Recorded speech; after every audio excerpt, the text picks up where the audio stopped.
I'm speaking to the people who want more, the people who want to be the fucking pinnacle, the people who want to be accomplished, the people who want to make a fucking difference.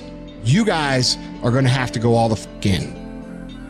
Make a 100% commitment to give the best effort you've ever given to outwork, out-improve, out-strategize, outlast like never before.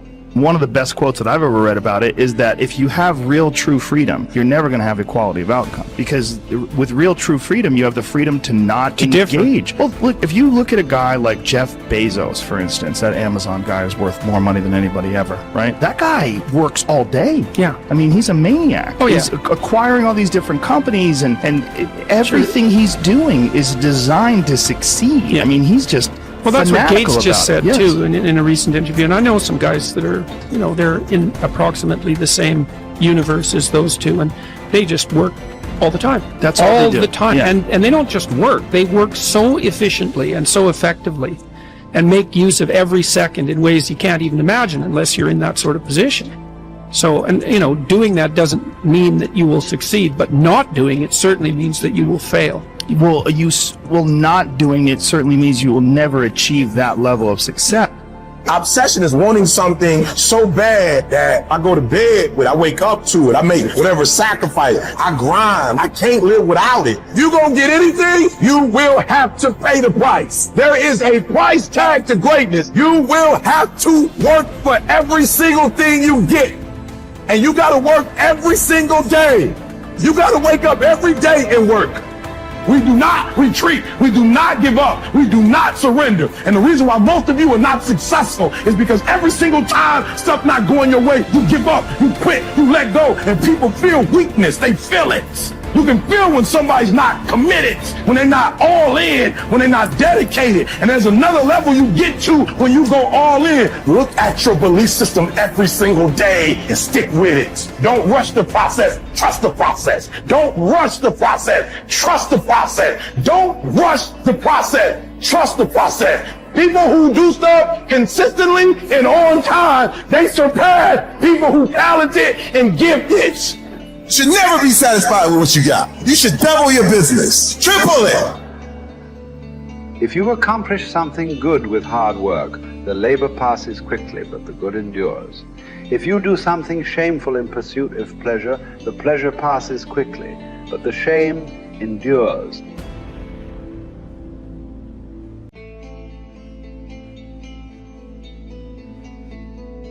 So as you begin to look toward making this your decade, as you begin to look toward making your life different, as you begin to look at yourself, you've got to redefine yourself.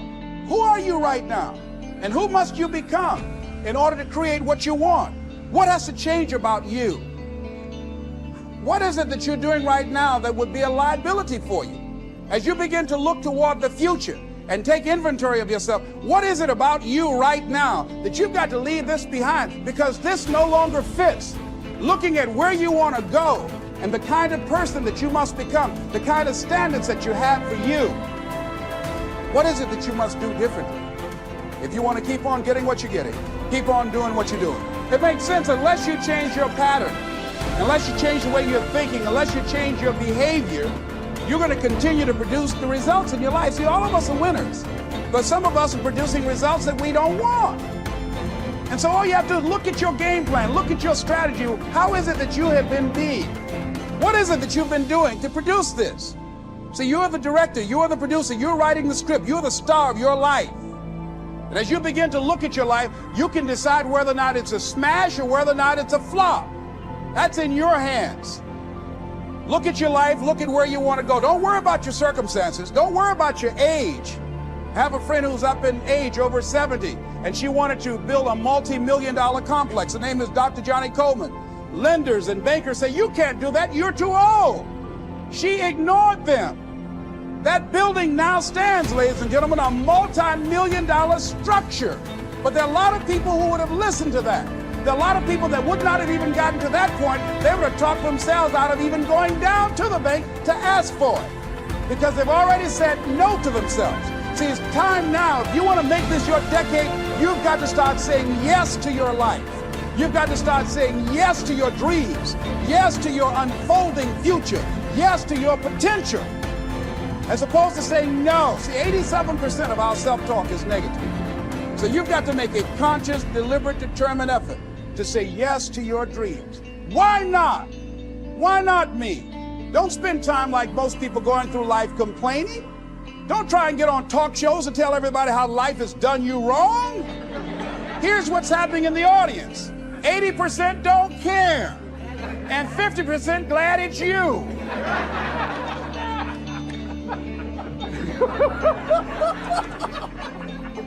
All right? So when you know that, you'll go around, oh, you know what they did to me? Who cares? Get away from me before they come back. Even as the sun doth not wait for prayers and incantations to rise, but shines forth and is welcomed by all, so thou also wait not for clapping of hands and shouts and praise to do thy duty. Nay, do good of thine own accord, and thou wilt be loved like the sun. Above all, remember that the door stands open. Be not more fearful than children, but as they, when they weary of the game, cry, I will play no more. Even so, when thou art in the light case, cry, I will play no more, and depart. But if thou stayest, make no lamentation. If you choose, you are free. If you choose, you need blame no man, accuse no man. All things will be at once according to your mind and according to the mind of God. Withdraw into yourself as far as you can. Associate with those who will make a better man of you. Welcome those whom you yourself will improve. The process is mutual. Men learn while they teach. Limiting one's desires actually helps to cure one of fear. Cease to hope, and you will cease to fear. Widely different as fear and hoping are, the two of them march in unison like a prisoner and the escort he is handcuffed to. Fear keeps pace with hope. Both belong to a mind in suspense, to a mind in a state of anxiety through looking into the future. Both are mainly due to projecting our thoughts far ahead of us instead of adapting ourselves to the present. I've learned to be a friend to myself, great improvement. This indeed. Such a one can never be said to be alone, but know that he who is a friend to himself is a friend to all mankind. Wild animals run from the dangers they actually see. Once they have escaped them, worry no more. We, however, are tormented alike by what is past and what has been done. A number of our blessings do us harm. Memory brings back the agony of fear, while foresight brings it on prematurely. No one confines his unhappiness to the present. For the only safe harbor in this life's tossing, troubled sea is to refuse to be bothered about what the future will bring, and to stand ready and confident, squaring the breast to take without skulking or flinching whatever fortune hurls at us.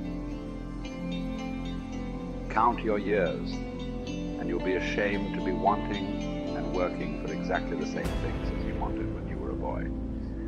Of this one thing, make sure against your dying day, that your faults die before you do. Have done with those unsettled pleasures which cost one dear. They do one harm after they're past and gone, not merely when they're in prospect. Even when they're over, pleasures of a depraved nature are apt to carry feelings of dissatisfaction. In the same way as a criminal's anxiety, it doesn't end with the commission of the crime, even if it's undetected at the time. Such pleasures are insubstantial and unreliable. Even if they don't do one any harm, they're fleeting in character. Look around for some enduring good instead. And nothing answers this description except what the spirit discovers for itself within itself.